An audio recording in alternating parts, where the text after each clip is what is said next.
Well, reinvention for me it came quite easy. Yeah. I've always had an extraordinary amount of energy. Yeah. And that's because I'm a natural Virgo. If you know anything about Virgos, we are planners. Yeah. So I plan every single aspect of my life. And as you know, I just flew in from Nevada last night.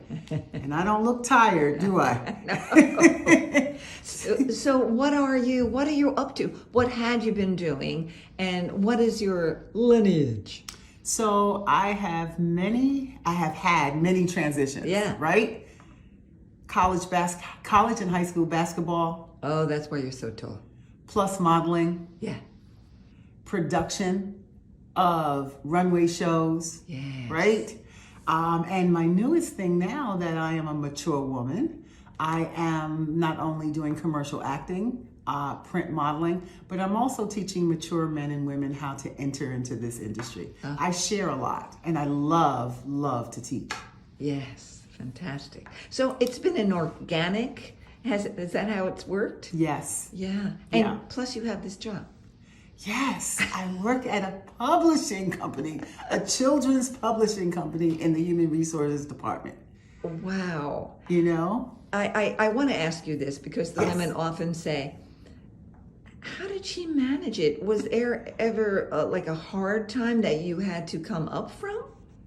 Yeah, I've had some challenges, but again, a lot of my success comes from really, and I know this sounds very cliche, but being organized for me, like when I tell you I organize every aspect of my life, I'm not your impromptu person where you call and say, let's have cocktails at 7. Yeah. Because I have something to do at 7. Yeah, me too. I can tell you what I'm doing in January. Yeah. Already, because that's how tight I have to keep my life if I'm going to be able to handle all of these different things. Yeah. And so I've had some challenges, like I'll get like 2 agencies trying to book me for the same thing, and at work it's like a board meeting week. Yeah. So you just, it's all about being great at juggling. Yeah. And then sometimes you have to say no. Sometimes. Sometimes you say no. Not all the time. Yeah, but you kept this job, so there was never a terror about. No. And I've always been very honest with my employer. And some things I kept from them only because what I realize is that even though people are happy for you, that you're enjoying your journey, you have to remember that you are here for a purpose, right? Yeah, sure. So I can't juggle with my job responsibilities and my outside life, my passions. Sometimes passion and responsibilities, right? They clash. So you have to make good choices. Yeah. Sometimes I've had to tell the passion part, I really can't get to this time, right? Yeah. I can't do it this time. And likewise, I use a lot of vacation time. I spread it out so I don't really get vacations on beaches. I get vacations on set. So again, it's all about how I organize my life, and I've always been like this. So I've enjoyed a lot of success just by being me. So yes, very organic, very. Learning how to say no, right? Because I think I can do everything. Right? And you can within reason, but there are actually real times when you really need to say no. And I had to learn that the hard way. One time I passed out backstage because I had been ripping and running. And also self-care. I know it's another cliche right now, but the self-care part, particularly for women, because we're so used to taking care of everybody else, that sometimes we don't take care of ourselves. And for me, I have a small family. I don't have children, but I have a husband who has a medical condition, and I have an aging father. So even though I don't have children, I take care of them in different ways. And sometimes I forget. They always tell me, you need to slow down, you need to take some rest. But then I'm like, well, who's going to take care of you while I'm resting? So I just had to learn to take little breaks, And for me, I don't need a lot of time, but I need some time. Yes. Sure. And so I started using trips to the nail salon. Yeah. So now instead of just getting your pedicure and your manicure, I make sure I add the massage, the foot massage in there. You know, an extra $20, that's not going to kill me. Yeah. So that's, you know, you can interpret self-care any way you want, but the way I'm doing it, it's working for me right now. Yeah, and you're getting better at that as And you I'm age. getting better at that. Yeah. Yes, as I age. Correct. For you. I don't feel any different. Yeah. I really and honestly do not feel like I'm getting older. I have the symptoms, like I have sciatic pain.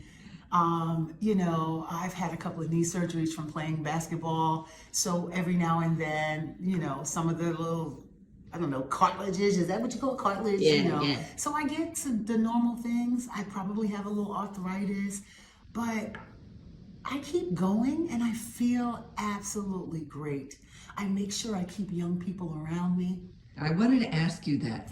Do you mix it up? I do. Yeah. I do, because with my energy level, my friends, and I hope you're listening to this and watching this fabulous podcast, y'all know you can't keep up with me. You know that. And so those times when you're tired, I can't do this, I have to go to the younger people. And so I enjoy their energy because Yes. it closely matches mine, and they keep me fresh. They keep me in the know. So I'm going to ask you, how do you integrate them into your life? How do you find them? They find me. Mm. You know, I have a lot of the young people that follow me. And when I say young, if I'm 65, I'm talking about people that are in their 40s. Yeah, sure. You know, that's not, you know, No, somebody else would probably say they're not young, but they are. To me, Yes. they're 25 years younger Yes. than me, right? And a lot of them are a lot more advanced than I was when I was 40.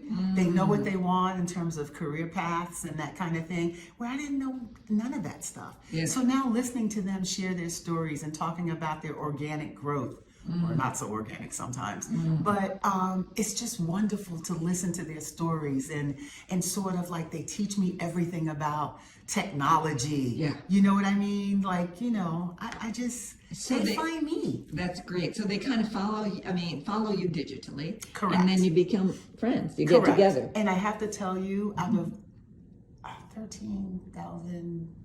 25, I probably across all platforms have about 25,000 followers, right? Yeah. I can tell you I've probably met more than half. Yeah. I mean, I've kissed their babies. Oh, how sweet. You would think I'm running for office. I've kissed their babies. I've been to their milestone celebrations, like when they turn 50. You know, I've been to some of their weddings. I get invited to things because when I used to be the creator and executive producer of Full Figure Fashion Week, these are the men and women who supported me. Yes. They came from all over the world to attend the week-long event. And so I've always felt obligated to do the same. Sure. You know, so they support me, I support them. Yeah. And they're younger. So you've said you have no kids. No children. So have you gotten a lot of grief for that, for choosing to not have kids? No. Want to know why? Because my inner circle, they don't have children either. Ah, I just picked the right amount, the right women to like be. So we never have talk about. great. And I don't know if silently they made the choice to not have children like I did. Like this was a conscious choice between my husband and I. Yeah. We didn't want children. Yeah. And I don't know if we don't talk about it because maybe some in the group really wanted children and couldn't have it or couldn't find the right partner or whatever, but we don't ever talk about children or Yeah. having them. We just don't have that conversation. I find right around the holidays, I feel that's the only time I feel a lot of pressure to be a part of a family. I have family. a partner, but I am not. Yeah. That's my family. Yeah, yeah. Same with me. My family is actually, I have a large family, but they're not in New York. Yeah. And because I was raised in New York and not with the rest of them, we're sort of estranged. Just my younger sibling and I were raised here, and she's not in New York anymore either. So I've always relied on my inner circle of friends. Yeah. We do everything together. Oh, you know, nice. we do the Friendsgiving, we do, sometimes we get, but my friends have large families. So, while they're entertaining their family or they're with their large families during the holidays, my husband and my father, we're just together. It's always been like that since my mom passed. And I'm fine. Yeah. Listen, I'm around people all the time. Yes. So around the holidays, this is my time to not turn it up, Yes. but dial it back some. And I feel comfortable with it. So now you're acting. Was that a slow progression? Did you go to acting classes? How'd that happen? Oh my goodness. My mentor, who also happens to be a great fashion photographer, her name is Dorothy Shee. And she and I became friends because she started taking images of me and some of the people, the men and women that go to my modeling school, right? And during the pandemic, when we couldn't get our hair done on a regular basis, Right. this thing, right? And when she saw me, she says, "Are you going to keep that grayish hair?" And I said, "Probably, at least until the pandemic ends." She says, "Well, I think I could get you some work." And at this time, I was just kind of over the fashion thing. I had stopped doing my annual event. I was like, "Dorothy, let me breathe. I just want to ride off into the sunset, It's time for me to bring it down." Within 3 weeks, she had gotten me signed with 2 agencies. Oh, fantastic. She sent some pictures to people, and they were like, "Oh, we like her." Had a few interviews by Zoom. And then that's where it all started. So you felt natural on camera. I understand you were modeling, but you felt natural in terms of delivering the lines, etc. And for me, one thing I should be totally transparent about is that the commercial acting works best for me because I have a thing with memory. That's why I'm so organized and writing everything down and making plans, because my memory is really bad, and it's been like that for a long time. Yeah. So it's not Right? age. It's just is. So I just can't, like people like, "Oh, you're acting? What movie were you?" I said, "You probably won't see me in a movie." Yeah. I can only successfully remember about 3 lines. Yeah. I That's got it. just my, it Yeah. is what it is. And I'm trying to work on that, but not that hard, because it is what it is. You have to work with what you have, Right. So if you could be 27 again, knowing what you know now, what would you do differently? I'd probably still be single. I've never had a single life.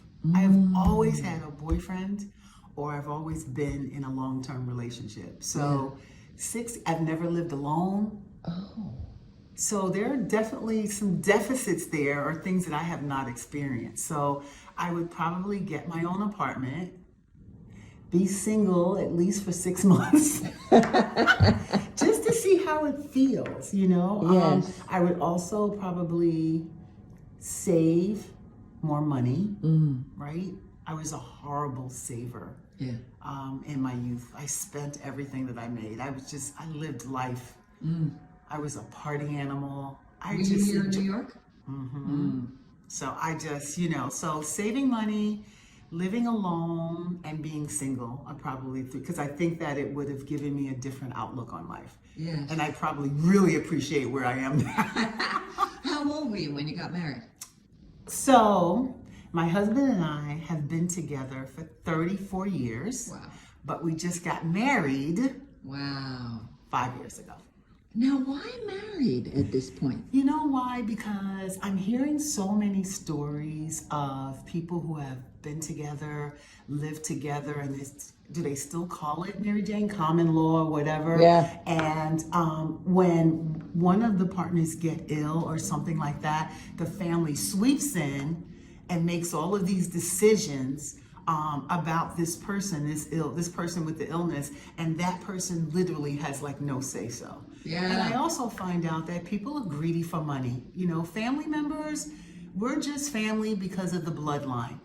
If you're a horrible person, period, regardless of whether or not you're a family member, you're a horrible person. And I hear all these stories about people fighting over the leftovers, and we didn't want that to happen. So we both have our living wills, and we're like, because both of our parents are deceased. My father, my stepfather, he's still alive, but we just wanted everything to be neat and clean. Yes. Right? He knows who he wants to leave whatever to. I know who I want to leave ever to, things to. And then we don't want any of that nonsense. Yes. So we're like, the first way to ensure that this happens the way we want it is to become husband and wife. We already knew, we've been together forever. Yeah. But I don't want all of that nonsense when I pass. Yes. Mm-hmm. So we wanted to make it legal. Did you ever consider an open marriage?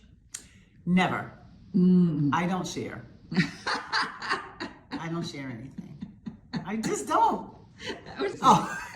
When my sister became like 40 years old and I was 45 or whatever, she said, something about you that I really despised when we were kids.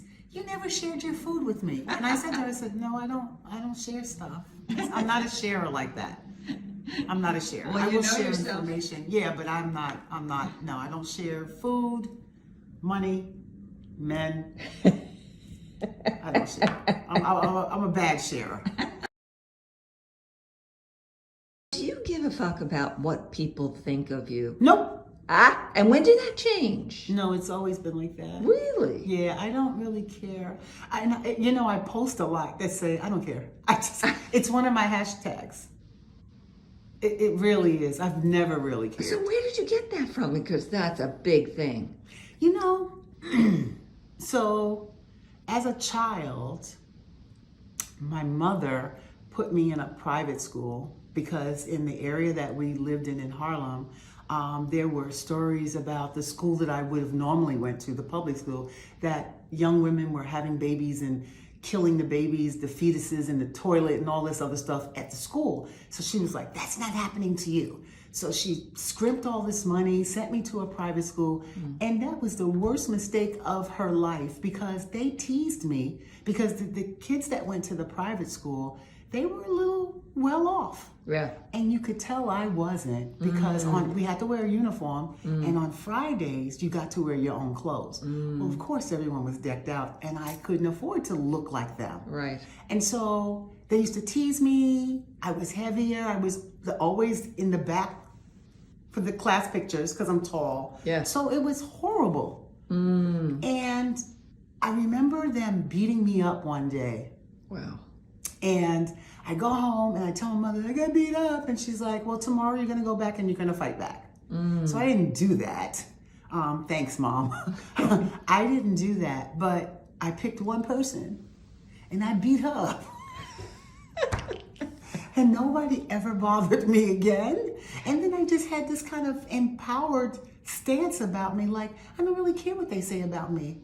Because I know that if I showed a little aggression, because I was very passive as a child, showed a little aggression, I don't give a fuck about what y'all say about me. And I just kind of like, after getting jumped by those kids in the schoolyard that day, it's like someone that says, slaps you in the face and you go, ding.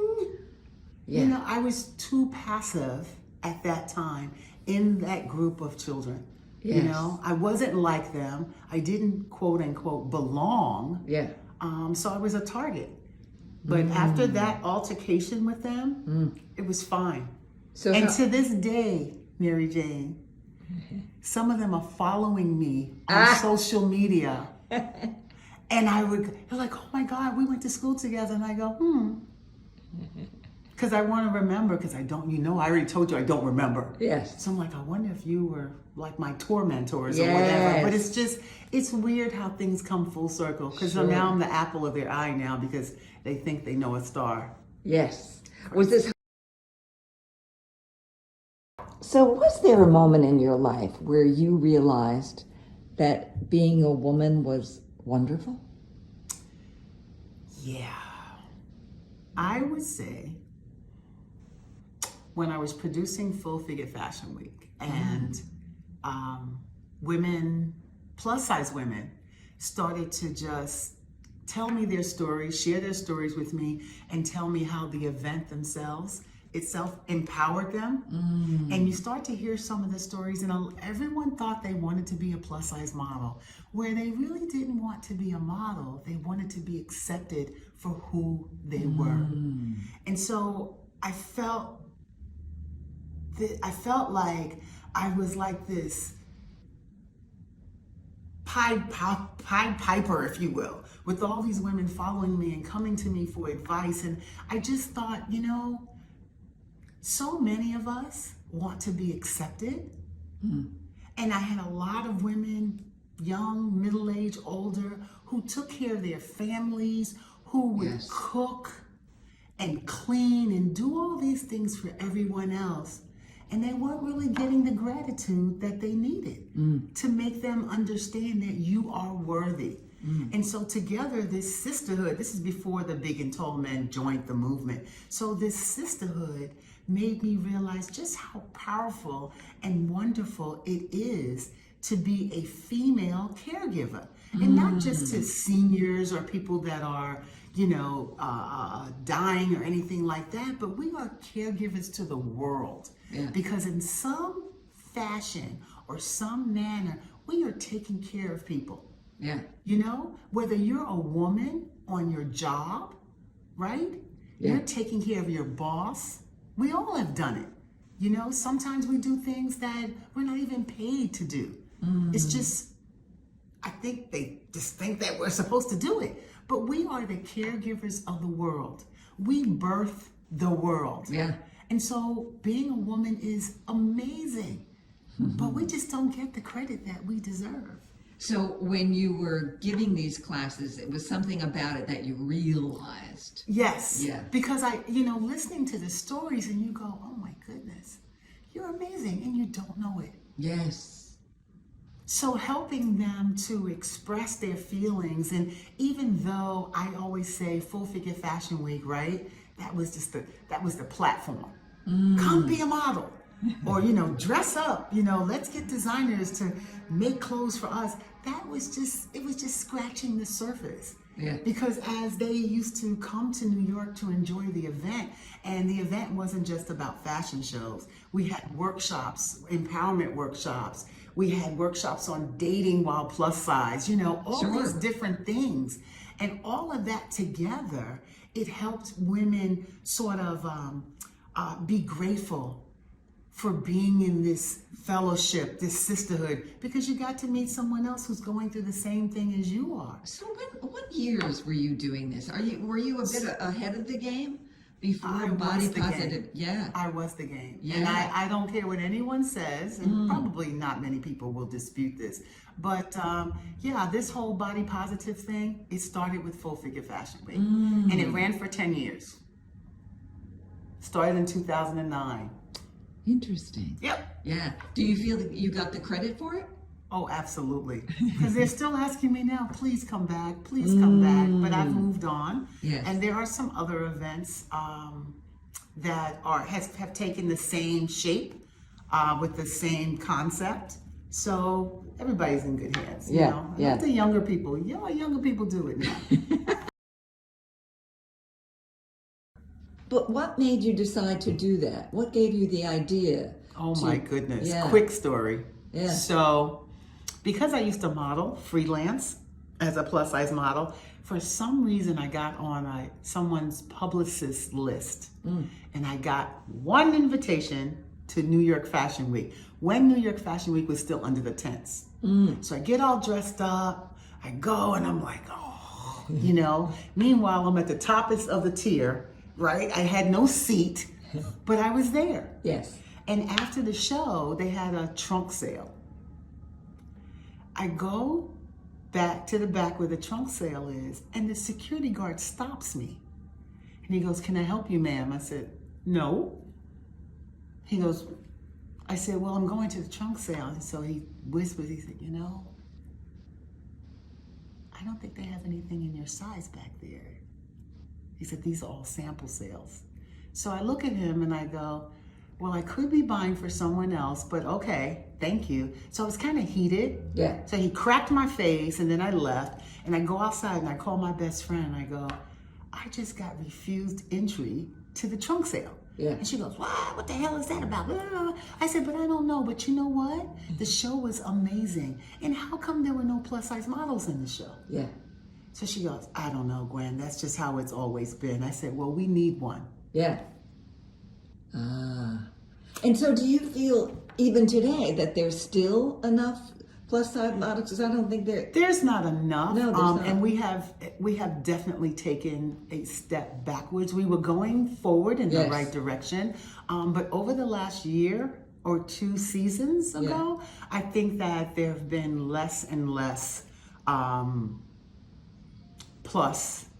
You know, even though we're talking, the big word is inclusivity these days. They're not including us. No, they're not. And I keep saying us. And now I think there's a broader conversation that needs to be had. It should be inclusive, okay? You're using transgenders, yay! Yes. But where are your mature models? Yes. Thank you, Spray Ground, for booking me for this year. Yeah. We need mature models. We need plus models. Do you consider yourself a strong woman? Yeah, I think I'm strong, but I pretend to be strong sometimes too. Because I have my moments when I'm not as strong as I project. And what do you think, what makes a strong woman? I think a strong woman is someone who projects positivity, someone that projects that does not accept defeat. And that's one thing about me. I am undefeated. Okay? And I never take no for an answer. I always come back. I counter claim everything. Like if you tell me no, we can't make, I say, well, what about this?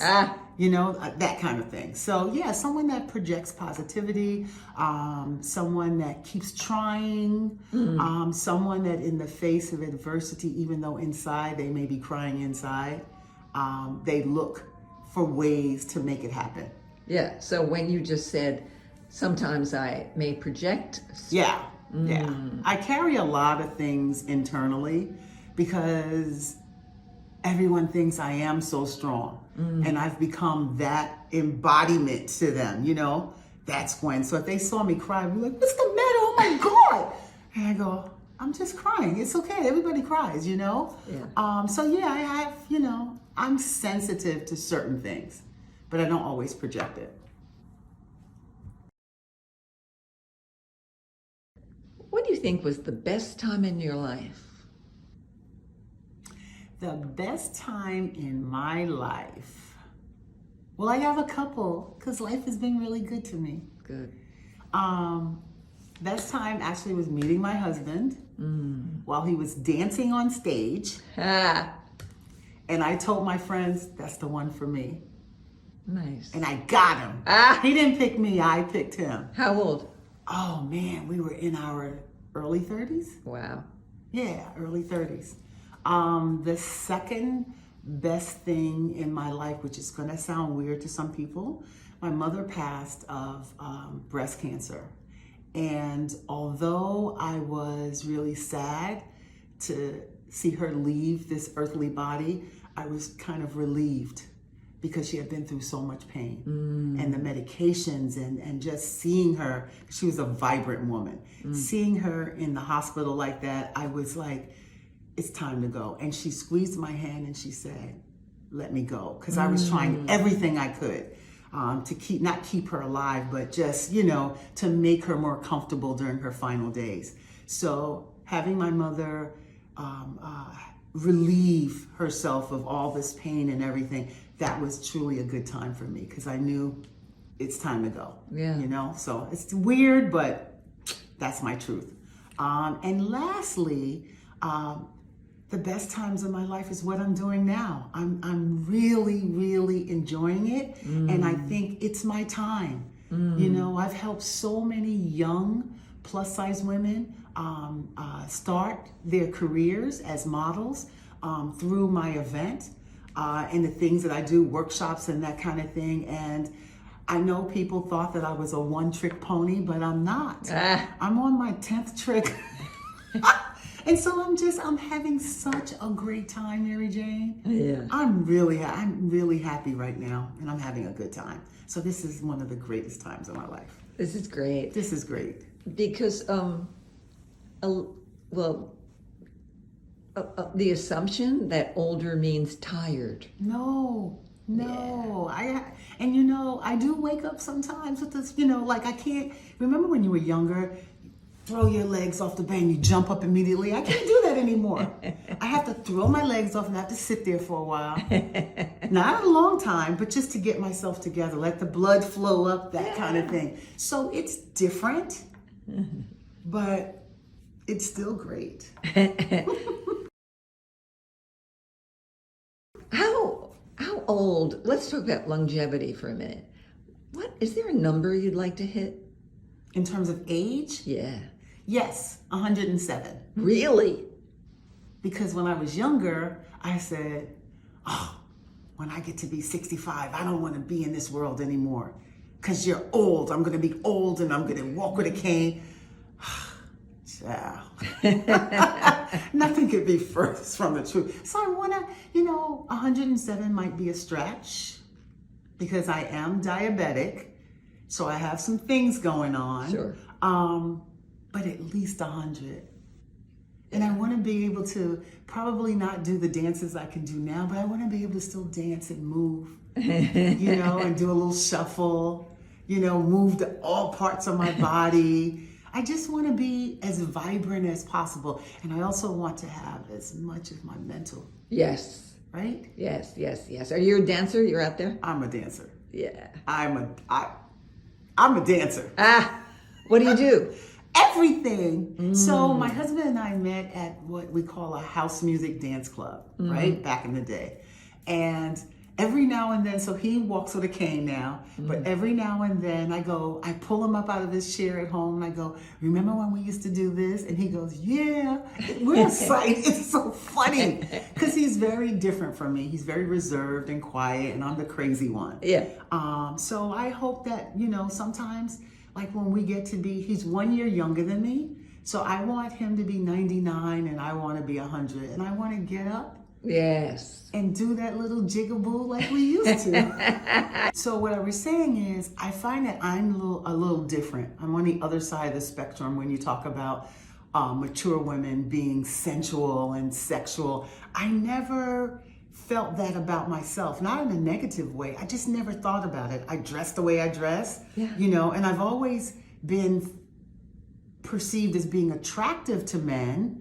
And I mean, I've always gotten people that wanted to date me and that kind of thing. But I think that because I've never been single, I've been in these long-term relationships so much that maybe I got lazy and didn't feel like I had to work at it. I don't know. Yes. Or it could be that I've had like untraditional things, like I was a basketball player in high school and in college. So I was around, not like the girliest of girls. You weren't a girly girl. I wasn't a girly girl. I wasn't a girly girl until I maybe became like 55. Yeah. I started buying like the little sexual or sexy lingerie. Like I have not had sexy lingerie until I was in my 50s. Oh, that's great. Isn't that something? Yes. It's really weird now that I think about it. Yeah.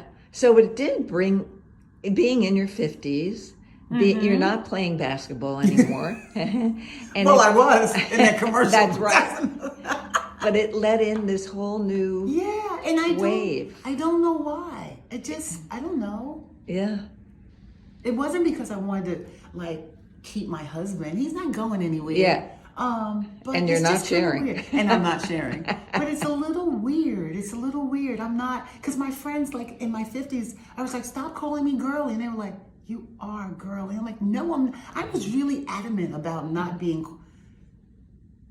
called someone that's girly. I don't know why I've always been like this. And maybe because in my youth, I thought I was kind of like a tomboy. Yeah. And to this day, even my auntie would always tell me, she's like, we thought maybe you were not going to be girly at all because I wore oversized clothing. But I was a basketball player. Right. So right, I didn't right. run around in short skirts. I was in sweats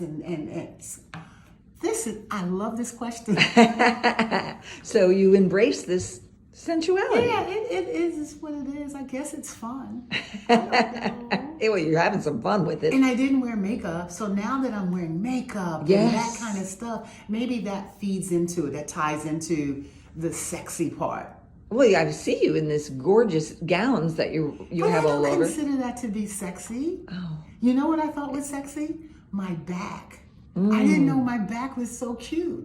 That's a cute back. Because both of my gowns had like this back out thing. And I was like, wow, I never saw my back before. That's kind of nice. Yeah. But I An didn't appreciation. consider that to be sexy. It's just, it is what it is. See, me, I've probably been sexy all my life. I just don't work at it. Yeah, I have a the best. organic, Well, that's the best. right? Yes. So, how does sex and love and relationships change as you get older? Sex, love, and relationships definitely change as you get older. Yeah. Sometimes they can change for the good, and sometimes they're not so good. And I think that the worst part is when the changes are not equal. You know, you have one partner wanting more, the other partner wanting more, but cannot give more. Yeah. And I think that for mature men and women, sometimes there are medical reasons, which can be frustrating. Yeah. Right? Can be. Yeah. Yeah. The sexual part. The love part, that shouldn't change. But it could change if you're not understanding, right? And I think that we don't have enough conversations. And this is what I said when you and I were engaged in that project, that recent project. Yeah. A lot of it is about having open conversations with each other. This feels to me like it's changing on your behalf, right? Yes. Can we fix it? Yeah. You know, so it's all about conversing with each other, having those conversations, those difficult conversations, and then coming to some type of agreement. Like, I know my husband hears me in the bathroom. I know he hears me. But guess what? When I'm finished, I go slip into the bed next to him and I hug him. You know, and we sleep in that position for the rest of the night because I want him to understand I know that you can't do this anymore, or tonight's not the night, Yes. right? But I want you to know I don't hold that against you personally because it's medical. Yes. And in some ways, I'm kind of glad he has an excuse. Because what if it wasn't medical? I feel really pissed off. So yeah, it does change, and it changes for a number of reasons. Yes. You know, medical, lack of something. But I do think that the conversations, having open conversations, if you can, is very important and helpful. Yeah. It's hard though. It is, of course it's hard. Yeah. You know, no one wants to openly admit No, they don't. that they can't, they Yes. don't want to. That's Yes. why we have so many relationships that are failing, but they're still in it together. Yes. You know, it's hard. So, when did you feel the most sexually free? I don't know if I've ever been sexually free. Because you were mated most of the time. Yeah, I am like boring sexually, right? Well, I can say that all of my life, I've been the sexual aggressor, right? Like, I'm not a bottom, I'm Yeah. a top, Yeah. right? So maybe that's the sexual freedom that you're thinking about or you're referring to. So, yeah. You jump on it when you're in the mood. Absolutely. Yes. Is that free enough? It is. Enough? And it hasn't changed much. That's No, still the it way it hasn't. is. Yeah, that's Yeah. just, it's always, because I'm a little My husband is conservative and I'm not. Yeah. Do you think you've ever settled in life? Have I ever settled in life? I'm sure I have. I may not remember it, but I'm sure I have. Because you know what? In life, sometimes you have to settle. You know, it's like going to the casino, right? And you're like shooting craps or whatever. And you know that the next one will probably be the winning throw. But you've already spent way over your budget. So you better settle and take your ass up to your room, right? So I'm sure I've settled. But in settling, obviously it's worked out for me. Yes. So I made the right decision. Sometimes settling is the right decision. It's not always a bad thing. Right? That's the way I look at it. How do you live such a full life? So for me, a full life is at least attempting, right? Making an honest attempt, right? To live out your passions. So I have a few passions, right? But I also know that my 9 to 5, right, has sort of funded those passions. So I can do the passion stuff, but I have to keep working for a couple of years later now, right? So it's that balance, and I believe everything is balance. There are some things that I can no longer do because I really had a rich life. I've done a lot of different things. But for me, again, it's all going back, Mary Jane, to that organization part, right? And setting priorities. I set priorities. I may be able to do something one month, but next month I can't do it because this took over. So it's a balancing act, right? But for some reason, I am able to do all the things that I want to do. Except that roller skating in Central Park. I I keep falling. I want to do it so bad. And I have a bucket list. And roller skating is on it. Because I want to dance on the roller skates, but I can't do it. I keep falling. And falls for me, if I hurt these knees, I'm done. Yeah, I've had a couple of surgeries, I'm done. So I'm like, so there are some things I can't do. But I'm really fulfilled. I'm really happy. I have a positive outlook. You do. You do. I am good to people. I think I'm friendly. I think I'm pretty cool to be around. So it's karma too. It's definitely karma. And I believe I'm getting back everything I've put out into the universe. That's nice. Yeah, and it feels good. Someone might be listening to this and just say, she's got it all. How did have you ever hit on hard times that you've had to recover from? Like, what was your bottom that you turned it around? So I'm going to leave out some of the identifiers, but it's interesting you should ask me this because I was just thinking about this maybe a week and a half ago. I was going back on a time in my life when I was in my 30s and I worked for the Veterans Hospital. And I had a woman that I reported to. She was much older than me, but she was kind of not so nice as a manager. And I did something, right?